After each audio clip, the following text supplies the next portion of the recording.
السلام عليكم. تخيل كده مدينة اسكندرية قلب العالم زمان، مليانة علم ومعرفة. اتبنت فيها أعظم مكتبة عرفها التاريخ، فيها أكتر من 500,000 لفافة بردي، فيها علم الفلك، الطب، الفلسفة، وحتى كتب عن السحر وأسرار الكون. بس الغريب، المكان اللي كان بيضوي نور المعرفة اتحول لرماد كذا مرة. كل مرة كانت النار بتيجي من حكاية مختلفة، بس النهاية واحدة: رماد وسكون. مكتبة اسكندرية اتحرقت مش مرة ولا اتنين، لكن كذا مرة، وكل مرة كانت نهايتها أغرب من اللي قبلها. هل دي كانت لعنة ولا مجرد صدفة مأساوية بتتكرر؟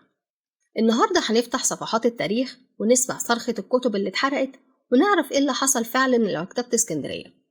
أنا رانيا ماضي، ودي حكايتنا الجديدة على قناة حكايات براند. لو بتحب الغموض والتاريخ المليان أسرار ركز معايا، ويلا بينا نكتشف سر النار اللي أكلت النور.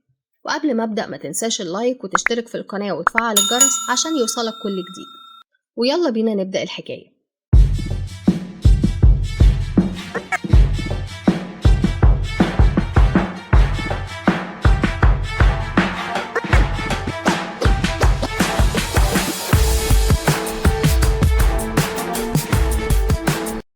القصة بدأت من أكتر من 2000 سنة، في وقت ما كانت اسكندرية جوهرة العالم والبطالمة حاكمين مصر. بطليموس الأول وبعده ابنه بطليموس الثاني كان عندهم حلم غريب، إنهم يجمعوا كل معارف العالم في مكان واحد. مش مكتبة عادية، لأ، دي كانت مدينة جوه مدينة، فيها قاعات ضخمة وأرفف ملهاش آخر، ومعابد وجناين وبيوت للعلماء اللي عايشين فيها ليل نهار. المكان ده كان تابع للقصر الملكي وقريب من المينا، علشان أول ما توصل سفينة من أي بلد ياخدوا منها أي كتب أو مخطوطات يصوروها ويحطوا النسخ الأصلية في المكتبة. كانوا بيجمعوا كل حاجة، من اليونان، الهند، بابل، مصر القديمة، أي علم، أي فكرة، أي سر.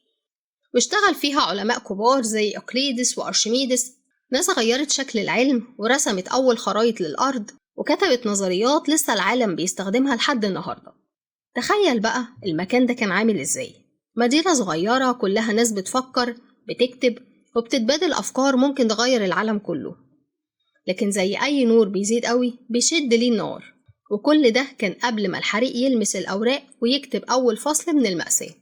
في سنة 48 قبل الميلاد البحر الأبيض كان بيغلي، والسيوف بتخبط في بعضها في شوارع اسكندرية.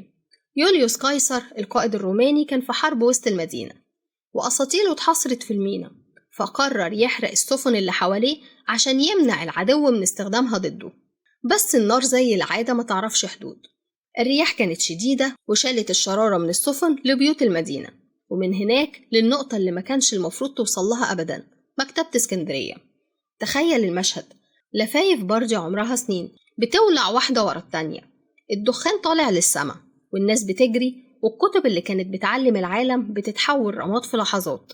المؤرخين بيقولوا إن وقتها ضاع أكتر من 40,000 لفافة بردي، لكن بعضهم بيقول إن المكتبة كان ليها فروع ومخازن سرية حوالين المدينة، واللي قدروا ينقلوه قبل الحريق ممكن يكون محفوظ في أماكن بعيدة عن النار. ده معناه إن مش كل المعرفة راحت مع الحريق، واللي اتحرق وقتها مجرد جزء صغير منها. ودي بس كانت البداية، الشرارة الأولى في سلسلة نهايات هتفضل تتكرر كل قرن في شكل جديد. بعد حوالي 4 قرون من أول حريق الدنيا اتغيرت تماما. السنة كانت 391 ميلادي. الإمبراطورية الرومانية بقت مسيحية، والإمبراطور سيودوسيوس الأول أصدر أوامر صارمة: كل المعابد الوثنية تتقفل، وكل اللي ليه علاقة بالآلهة القديمة يتدمر. وقتها كان في معبد ضخم في اسكندرية اسمه السرابيوم، وكان في مكتبة فرعية تابعة لمكتبة اسكندرية القديمة. المؤرخين اختلفوا، في ناس قالت إن دي كانت آخر بقايا المكتبة الأصلية، وفي ناس تانية شايفة إنها كانت مجرد مكتبة صغيرة جنب المعبد. بس كل المصادر تقريبا اتفقت على حاجة واحدة، إن المكان اتهاجم واتحرق، والنار أكلت كل اللي فيه من تماثيل وكتب ومخطوطات، وكل حاجة اتحولت لرماد. نار جديدة، بس المرة دي مش بسبب حرب، دي نار باسم الدين. ومرة تانية اسكندرية تشوف الدخان طالع، والمكان اللي كان رمز للمعرفة يتحول لساحة صراع بين الإيمان والعلم. والسؤال اللي فضل لحد النهاردة، هل دي كانت نهاية مكتبة اسكندرية فعلا، ولا لسه كان فيها بقايا مستنية النهاية الأخيرة؟ بعد سنين طويلة من حريق السرابيوم اسكندرية كانت خلاص فقدت جزء كبير من عظمتها القديمة. في سنة 640 ميلادي دخلت المدينة فصل جديد من التاريخ، الفتح العربي بقيادة عمرو بن العاص رضي الله عنه. وهنا تبدأ الحكاية اللي عملت جدل كبير بين المؤرخين. بعض الروايات بتقول إن عمرو بن العاص لما دخل اسكندرية لقى مكتبة ضخمة فيها آلاف الكتب والمخطوطات، فبعت يسأل الخليفة عمر بن الخطاب رضي الله عنه نعمل إيه بكل الكتب دي؟ وبحسب الرواية المشهورة الخليفة رد عليه وقال إن كانت الكتب دي فيها نفس اللي في القرآن فإحنا مش محتاجينها، وإن كان فيها غيره فهي باطل. ومن هنا اتقال إن الكتب اتحرقت، واستخدموا لفايف البردي كوقود لحمامات اسكندرية لأشهر طويلة. بس هنا لازم نقف شوية، لأن كتير من الباحثين شايفين إن القصة دي مش مؤكدة تاريخيا، وإنها ظهرت بعد الحادثة بقرون طويلة، ومفيش أي دليل أثري أو نص معاصر من الوقت ده بيثبتها. وفي كمان باحثين مسلمين ومؤرخين بينفوا الرواية دي تماما، وبيأكدوا إن المكتبة كانت خلاص انتهت واتحرقت قبل الفتح بكتير، وإن اللي اتقال ده مجرد أسطورة بعد قرون عشان تفسر ضياع المعرفة القديمة. وده كمان بيخلينا نفتكر إن الإسلام عمره ما كان ضد العلم، ده الدين اللي أول كلمة نزلت فيه كانت اقرأ، واللي فضل العلماء وشجع على البحث والمعرفة. يعني فكرة إن واحد من الصحابة يحرق مكتبة أو يمنع العلم دي بعيدة تماما عن روح الدين اللي بنى حضارات بالعلم.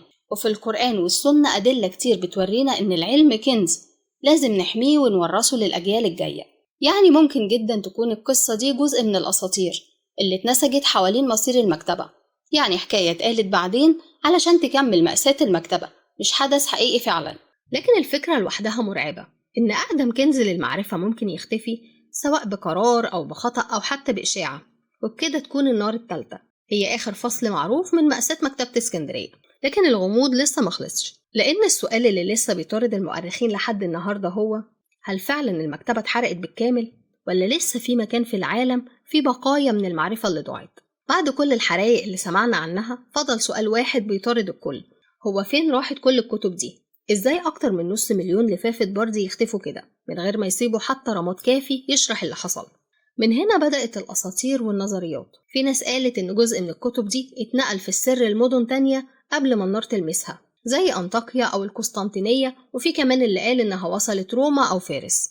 وفي روايات أغرب بتقول إن الكهنة والعلماء خبوا بعض لفايف البردي في أماكن سرية وورثتها الأجيال على مدار سنين طويلة، وكأن معرفة اسكندرية لسه عايشة بس في الخفا. لكن المشكلة إن كل الكلام ده مفيش عليه دليل مؤكد. كل مؤرخ كان بيحكي من وجهة نظره، وكل عصر كان بيضيف تفاصيل من خياله أو معتقداته. النتيجة اختلط التاريخ بالأسطورة، وبقت مكتبة اسكندرية مش مجرد مكان اتحرق، لكن رمز للمعرفة اللي ضاعت واللي محدش عارف مين السبب الحقيقي في نهايتها. يمكن الحقيقة اتحرقت مع الكتب، أو يمكن لسه مستنيين نكتشفها.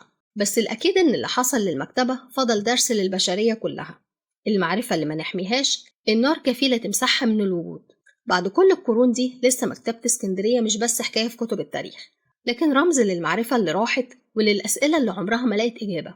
كل حريق وكل رواية وكل محاولة نفهم بيها اللي حصل بتورينا حاجة واحدة، قد إيه العقل البشري ممكن يبني حضارة كاملة وفي لحظة واحدة كل ده بيضيع بشرارة صغيرة.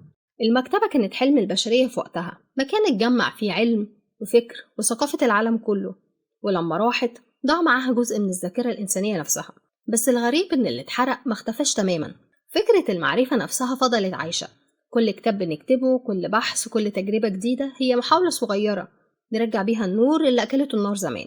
مكتبة اسكندرية القديمة انتهت فعلا، لكن النهاردة في مكتبة جديدة اتبنت في نفس المكان علشان تكمل الحلم اللي بدأ من آلاف السنين، وكأن النور اللي اتحرق رجع ينور من تاني بس في شكل جديد. الدور عليكم دلوقتي، تفتكروا ايه اللي حصل فعلا لمكتبة اسكندرية؟ هل فعلا اتحرقت بالكامل، ولا لسه في مكان في العالم فيه بقايا من كتبها القديمة؟ أنا رانيا ماضي، ودي كانت حكايتنا النهاردة على قناة حكايات براند. لو عجبتك القصة ما تنساش اللايك والاشتراك في القناة وتفعيل الجرس عشان يوصلك كل جديد، واستنوني في الحلقة الجاية بحكاية جديدة من التاريخ وأحداث أغرب من الخيال. والسلام عليكم.